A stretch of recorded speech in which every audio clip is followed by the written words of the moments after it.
입니다. 지난 시간에 이제 수소결합에 대해서 이야기하고 있었죠. 그래서 그 원리는 기본적으로 설명을 했어요. 그쵸? 극성 분자이기 때문에 약한 음극과 양극과 같은 성질이 생긴다는 거죠. 그래서 산소와 수소 부분이 뭐예요? 이제 서로 끌어당겨지니까 그들끼리 그쵸? 이렇게 달라붙으면서 약한 결합을 유지하게 되는데 그게 수소결합이다. 그리고 이제 그 수소결합은 잘 끊어지기는 하지만 큰 이점을 주게 되는데 그게 뭐냐라고 했을 때 원래대로라면은 기체로 돌아다녀야 될 애들을 잡아다가 그쵸? 붙여놔서 액체로 존재하게 되는 현상을 일으키는데 이게 살아가는 데 있어서 생명체가 지구에서 살아가는 데 있어서 굉장히 결정적인 요소다라는 얘기를 지난 시간에 했었죠. 자, 그래서 그 내용을 이제 읽어가면서 이제 이렇게 정리해 볼게요. 그래서 요 두 번째 단락부터 읽으면서 정리해 볼게요. 자, 그래서 어떻게 되었다는 말인가? 수소결합이 뭐가 그리 특별한가? 여기에는 두 가지 이유가 있다. 첫째, 물 분자는 서로 수소결합하려고 하기 때문에, 그리고 이들이 수소결합을 위해 서로 가까이 가려고 하기 때문에, 물 분자는 다른 분자보다 훨씬 더 가까이 붙으려는 경향이 있다. 예를 들어 H2S, H2SE, H2TE와 같은 분자들을 생각해 보자. 이 화학식들은 H2O 물과 비슷하게 생기지 않았는가?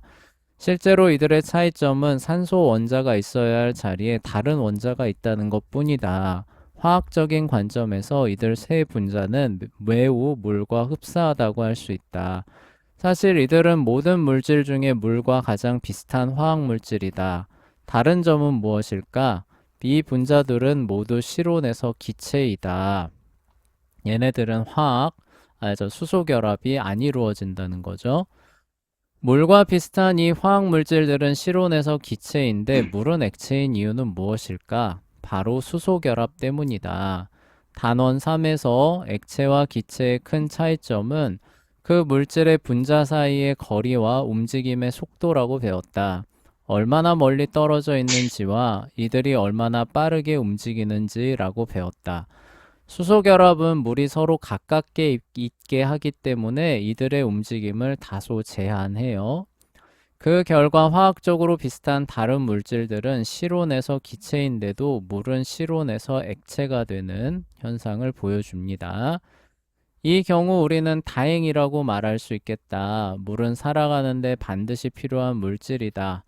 물이 실온에서 액체가 아니었다면 모든 생명체는 살아남아 존재할 수 없었다는 게 생화학자들의 생각이다. 그렇죠. 예. 네. 목말라서 물 마시려면 어떻게 해야 되는 건가요? 얼음을 씹어 먹거나 아니면 공기를 빨아들이고. 예, 그 공기로 필요한 만큼을 끌어들이려면은 도대체 얼마나 그걸 마셔야 될까요? 그쵸? 예, 그런 거 생각만 해봐도 참 그렇죠. 자, 화학적으로 비슷한 모든 분자가 실온에서 기체라는 사실에도 물은 생명을 유지하는 데 필요한 것이기 때문에 액체이다.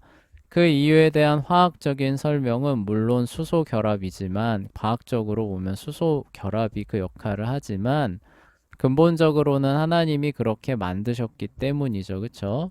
그래서 얘네들은 액체로 있게 하려고 하나님께서 그렇게 하신 거죠. 설령 수소 결합이 있다고 해도 지구가 너무 가까워요. 태양에 네. 너무 가까워요. 그래서 온도가 100도 이상으로 올라갑니다. 그러면은 수소 결합이 의미가 있어요, 없어요? 또, 또 의미가 없어지겠죠, 그쵸? 네. 또 저기 수소 결합이 있다고 해도 지구가 태양으로부터 너무 멀어요. 그럼 네. 어떻게 돼요? 수소 결합 같은 건 상관도 없이 이미 다 굳어져서, 그쵸? 얼음으로. 예, 그러면 수소 결합이 무슨 의미가 있어요, 그쵸? 네. 하여간, 그래서 그게 딱 또, 제 역할을 발휘하는 그 자리에다가 하나님이 갖다 놓으신 거죠. 하나님은 이 세계와 물리 법칙을 창조하면서 생명을 유지하기 위해 수소 결합이라는 특수 조항을 만들어 두셨습니다. 수소결합이라는 성질은 물에 또한 흥미로운 특성을 부여했다. 다음 실험을 통해 이에 대해 살펴보기로 하자고 해요. 그래서 이 실험은 뭐냐면요. 이제 그 고체를 비교를 하는 건데요. 유리잔을 이렇게 그 준비를 합니다. 네. 예, 그리고 하나에는 뭐예요? 여기는 이제 물이에요. 물을 이렇게 채워놓고 네. 여기는 뭘 하냐면은 버터를 녹여요. 열을 가해서. 액체 상태예요. 그렇죠. 액체 상태로 만든 다음에 잔에다가 이렇게 채워놓는 거예요. 자, 그다음에 냉장고에서 이제 얼음을 꺼내서 물에다가 투하를 합니다. 얼음을. 네. 얼음. 그리고 여기는 어떻게 해요? 그 녹이지 않은 버터 덩어리 있죠. 그쵸? 아, 네. 예, 고체 상태죠. 그쵸? 둘 다 성분은 같은데 얘는 뭐예요? 고체 상태, 얘는 액체 상태. 그쵸? 얘는 버터라는 성분은 같은데 얘는 고체 상태, 얘는 액체 상태죠. 그쵸? 네. 네, 이렇게 되면 어떻게 되냐면은 얼음은 물 위에 둥둥 떠 있죠. 그쵸? 이거는 네. 우리가 많이 보잖아요. 그쵸? 저 붕붕 네, 뛰어. 네, 얼음 동동 띄어서 시원하게 먹잖아요. 그쵸?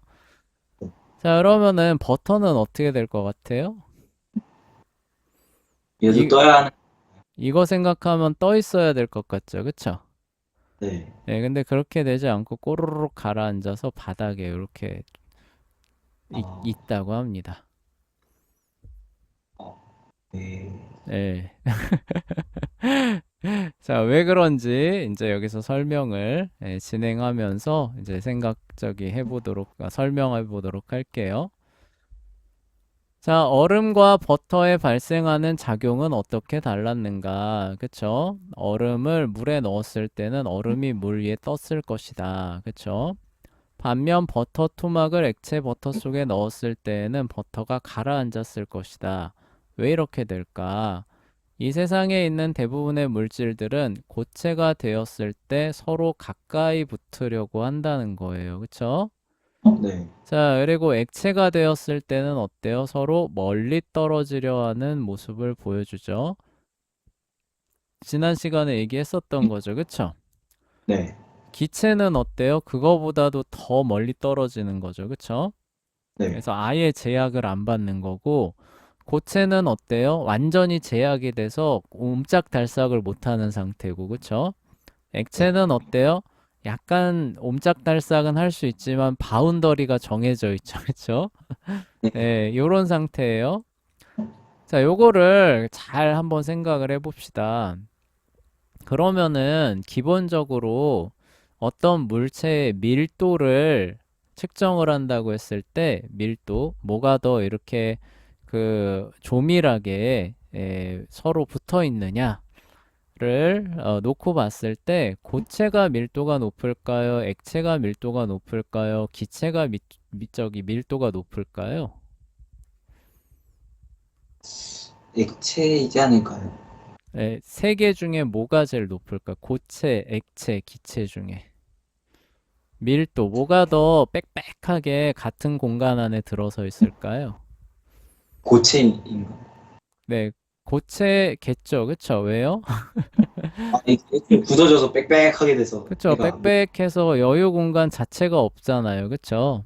아, 네. 액체 같은 경우는 약간은 돌아다녀야 되니까 얘는 부피가 조금 더 커지게 되니까 밀도는 아무래도 더 떨어지겠죠. 그쵸? 기체는 그거보다 더한 거고요. 그쵸? 자, 그래서 이제 여기 보면은 기본적으로 고체 버터로 이루어진 분자는 액체 버터로 이루어진 분자보다 가깝게 붙어 있으려고 해요. 그 결과 고체 버터는 액체 버터를 밀어버리면서 가라앉는 현상이 벌어지는 겁니다. 얘가 더 어때요? 같은 부피라면은 더 많이 들어가 있죠. 그쵸? 밀도가 네. 높잖아요. 그러니까 더 네. 빽빽한 애고 얘는 설렁설렁한 애니까 그 설렁설렁한 위에 빽빽한 애를 넣으면 어떻게 돼요? 그게 서로. 그쵸? 예, 그 틈 사이를 갈라내면서 안으로 꼬르륵 되는 게 당연하겠죠. 그쵸? 네, 물은 수소 결합 때문에 그게 안 된다고 할까요? 예, 맞아요. 지금 그 설명을 할 거예요. 아, 예, 그 얘기를 이제 진행해 갈 겁니다. 자, 그러나 물의 경우에는 오히려 반대래요. 물이 고체가 되면 분자가 딱딱한 기하학적 배열을 갖게 됩니다. 이러한 딱딱한 배열을 이루려면 분자가 어느 정도의 거리를 유지해야 한다는 또 이런 재밌는 특징을 또 갖게 된다고 해요. 자, 그러나 물이 액체가 되면 분자가 자유롭게 움직일 수 있게 됩니다. 자, 그런 상태에서 어때요? 수소 결합이 이들이 더 가까워지도록 잡아당기기 때문에, 그러니까 쉽게 말해 이런 거예요. 그러니까 원래 고체는 이렇게 딱딱딱딱 붙어 있잖아요. 그쵸? 네, 이런 식으로. 이렇게 그쵸. 붙어 있는 거죠. 그쵸? 네, 자, 그러니까 그리고 이제 원래 액체는 어때요? 좀 더 유연하게, 그쵸? 이런 식으로. 아, 네, 이렇게 돼야 되는 거잖아요. 그쵸? 네, 예, 기본적으로 이제 그런 개념을 갖고 있는 거죠. 그쵸? 근데 여기 원래 연결되어 있는 이런 거는 없죠. 그쵸? 그러니까 점점점으로 할게요. 또 오해할 것 같아가지고. 그러니까 얘네들이 이제 뭐예요? 이렇게 자유롭게 돌아다니는 이런 모습을 액체를 보이게 되죠. 그쵸? 액체가. 네, 자, 그래서 이제 어떻게 되냐면은 이게 물이라고 해봅시다. 이런 식으로 있었는데 열을 받으면은 요게 이제 깨지잖아요. 그쵸? 그러면서 이제 자유분방한 기체가, 예. 뭐 그 정도까지는 아니고. 예. 바로 기체가 되지는 않고, 그쵸? 자, 요게 아, 이제 깨져서 자유롭게 돌아다닐 수 있는 상태가 되기는 하는데 얘가 기체처럼 막 사방팔방으로 돌아다닐 수 있는 에너지를 갖고 있는 건 아니에요. 예. 아, 무슨 얘기인지 아시겠죠? 그쵸? 그러니까 더 쉽게 설명을 하자면 이거예요. 막 내가 다리가 저려요. 네, 예. 네, 누가 족쇄를 채워놨어요. 네, 그러면 움직일 수 있어요? 없어요? 없죠. 그쵸? 네, 근데 족쇄를 누가 풀어준 겁니다. 네, 그런데 이 오랫동안 무릎 꿇고 앉아 있다 보니까 다리가 저린 거예요. 아, 그래서 이제 자유롭게 되기는 했지만 피가 잘 안 통해서 어때요? 움직일 수가 예, 없어요. 잘 움직이지 못하는 쩔뚝쩔뚝쩔뚝 하면서 움직여 다니는 거. 이런 게 액체인 거예요.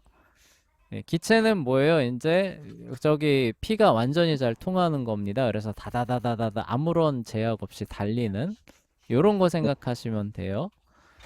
아, 그래서 예, 물이 고체일 때는 딱딱한 기하학적인 배열을 갖게 돼서 움직일 수 없게 되는데 물이 되면 어떻게 되냐면은 이 기하학적 배열 구조가 일단 깨집니다. 그래서 네, 움직여 다닐 수는 있어요. 근데 기체처럼 요 분자 하나하나가 막 사방팔방으로 자유롭게 막 움직여 다니는 건 아니라는 거예요. 예, 무슨 네, 얘기인지 아시겠죠? 그쵸? 예, 네, 그래서 뭐예요? 일정한 바운더리를 갖게 된다는 거죠. 그쵸? 네, 예를 들어서 우리가 다리절인데 너 달려가 봐라 라고 하면은 아무리 자유로워도 갈 수 있는 거리가 어느 정도 바운더리가 생기지 않겠어요. 그쵸? 네, 예, 그런 상태가 되는 거예요. 그러니까 얘가 이제 돌아다닐 수는 있는 상태인데 막 그 기체처럼 사방팔방으로 떨어져 나가지 않은 상태가 되기 때문에 오히려 어떻게 되는 거예요? 수소 결합력에 의해서 얘가 멀리 달아나기는커녕 이거보다 더 가까이 붙어버리는 아, 예, 요런 현상이 벌어지는 거예요. 그러면 네, 물은 액체일 상태보다 네. 액체일 상태의 밀도가 더 높다는 밀도가 건가요? 더 높아요. 4도씨일 때 영상 4도씨일 때 밀도가 가장 높습니다. 근데 그 네. 물은 또 만약에 물이 액체 상태일 때 밀도의 그 차이가 있으면 맛에도 차이가 있나요? 그것까지는 잘 모르겠어요. 맛까지는 모르겠는데, 예, 기본적으로 그래서 온도를 떨어뜨리면은 이제 쭉 밀도가 높아져요. 왜냐하면 운동하는 양이 줄어들잖아요. 그쵸? 그래서 쭉 줄어들면서 언제 가장 밀도가 낮으냐라고 하냐면 영상 4도씨 정도 됐을 때가 분자들이 가장 가깝게 붙는 상태가 된다고요. 예, 그러다가 이제 뭐예요? 0도씨가 되면은 어떻게 되는 거예요? 이 수소 결합이 깨지겠죠, 그쵸? 네. 수소 결합이 깨지면서 오히려 어떤 그 고정 격자 구조 형태가 이렇게 생기는데 이 고정 격자 구조의 형태가 수소 결합보다 오히려 더 공간이 더 멀대요. 아, 네, 그러니까 밀도가 오히려 4도씨일 때가 더 높기 때문에 얼음을 이런 그 시원한 물에다가 떨어뜨리면 어때요? 못 뚫고 들어가는 거예요. 그래서 아, 실제로 컵에다가 물을 이렇게 해주면 어때요? 한 요 정도 잠겨가지고 얼음이 네. 동동동동 떠다니는 이런 그렇죠. 모습을 그래서 볼 수가 있는 거죠. 왜요? 물이 밀도가 수소 결합에 의해서 더 높기 때문에 네, 이런 모습을 보여줍니다. 네. 자, 여기 지금 그 얘기예요. 그러나 물이 액체가 되면 분자가 자유롭게 움직일 수 있게 된다. 이 얘기는 뭐예요? 딱딱한 기하학적 배열이 사라진 거예요. 그렇죠? 액체가 됐기 때문에 이제 자유롭게 움직여 다닐 수는 있습니다. 족쇄는 없어요. 그런데 갖고 있는 에너지, 분자의 에너지 자체가 많지는 않아서 사방팔방으로 움직여 다닐 수는 없는 상태가 되는 거예요. 무슨 얘기인지 아시겠죠? 그렇죠? 네. 그런데 이런 상황에서 뭐예요? 극성 분자이기 때문에 수소 결합으로 서로를 잡아 당기니까 어때요? 오히려 원래대로라면은 더 멀어졌어야 되는 애들이죠. 그쵸? 수소 결합력이 없다면은 족쇄가 없으니까 기본적으로 조금 더 사이가 벌어졌어야 될 애들이 여기에선 작용하지 않았던 힘이 새롭게 작용하면서 서로를 잡아 당기는 거죠. 그쵸? 네.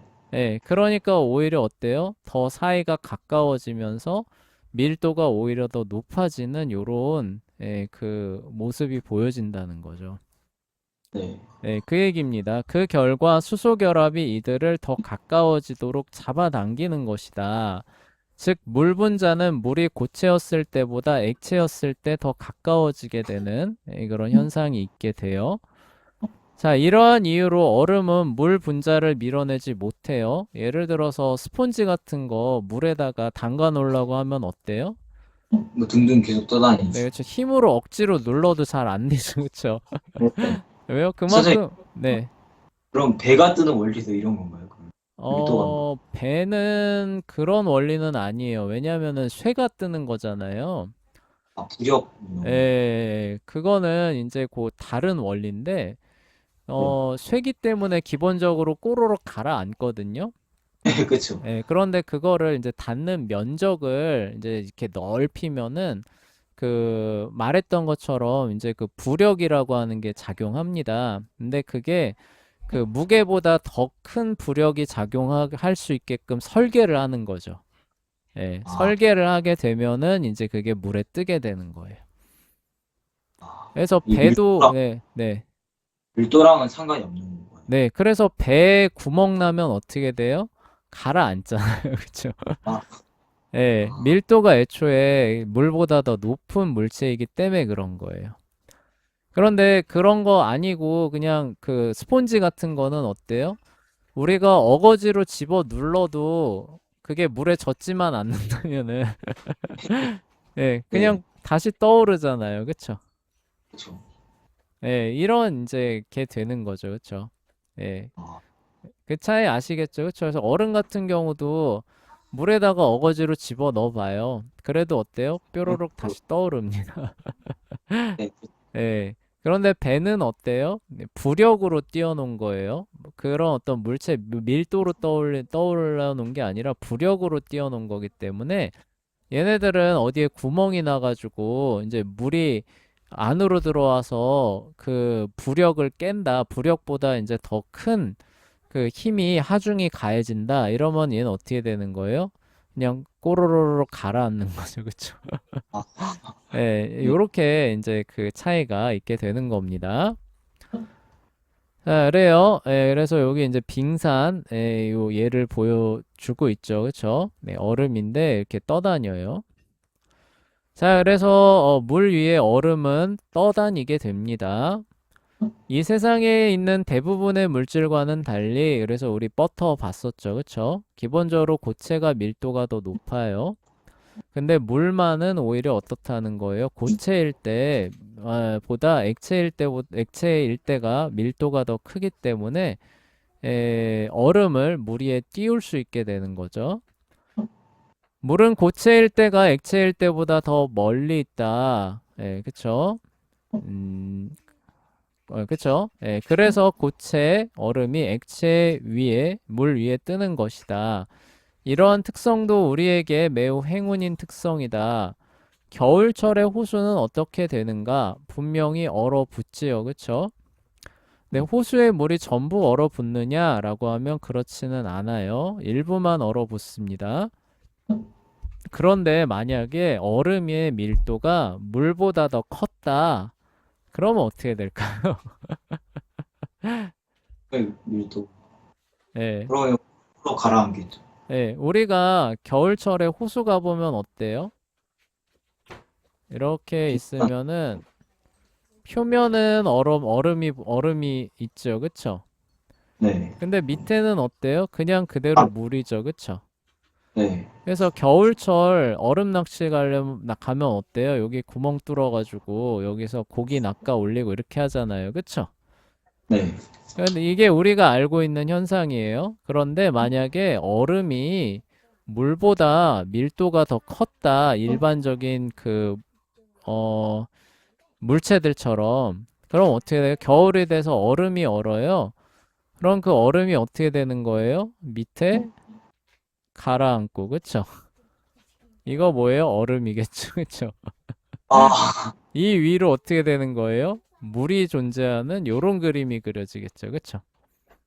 그러니까 물이 마, 여기 위에서 얼면 어떻게 되는 거예요? 어는 족족 밑으로 가라앉아서 여기 얼음이 빼곡하게 쌓이겠죠. 돌멩이 쌓이듯이, 그쵸? 네.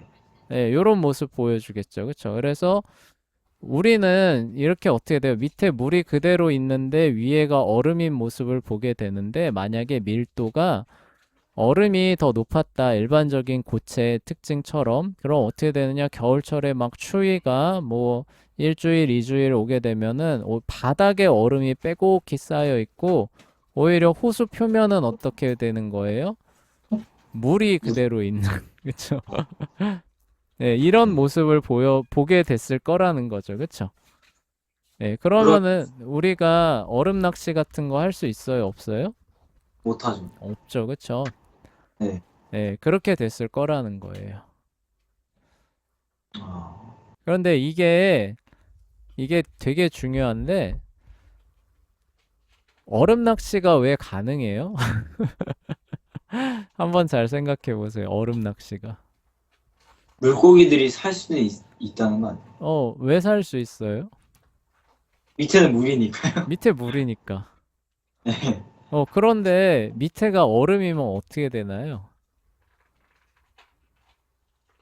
그래도 그냥 얼음이 얼다가 그냥 떨어지고. 네.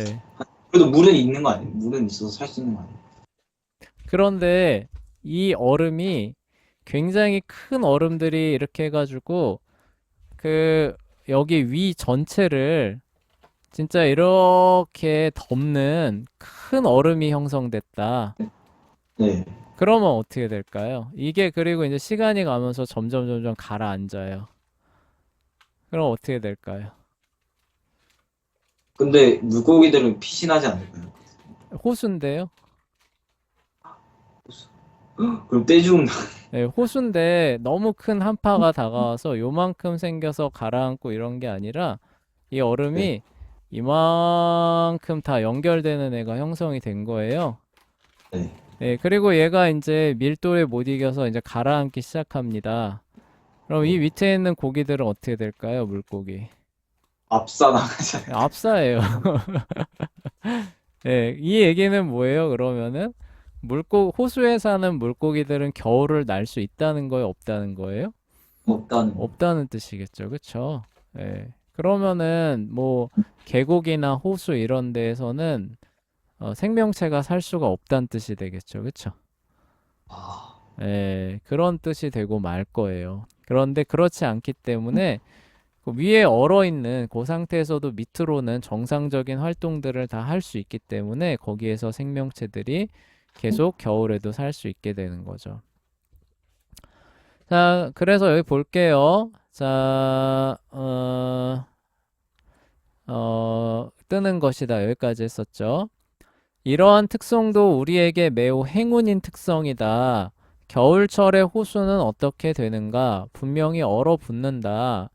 호수의 물이 전부 얼까? 만약에 호수 전체가 온다.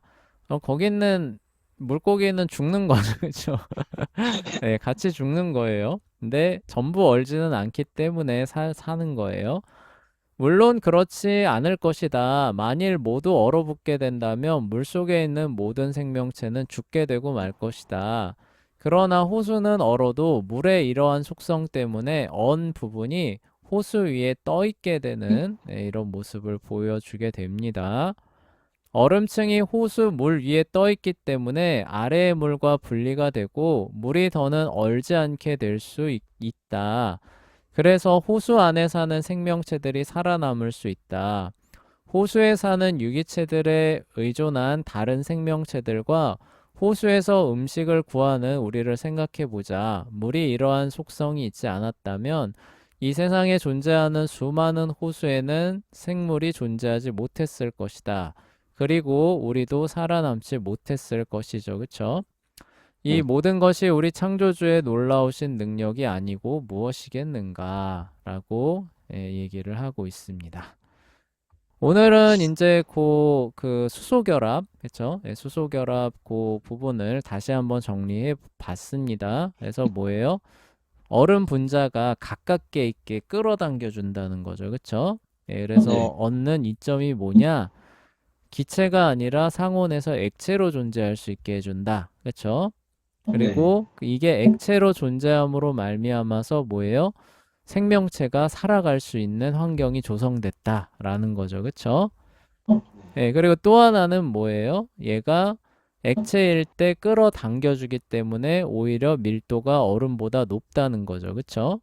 그래서 그래서 얼음이 네, 뜬다. 얼음이 물 위에 떠 있을 수 있게 되고 그로 말미암아서 수많은 생명체가 겨울에도 살아갈 수 있는 조건을 갖게 됐다는 거죠. 그쵸?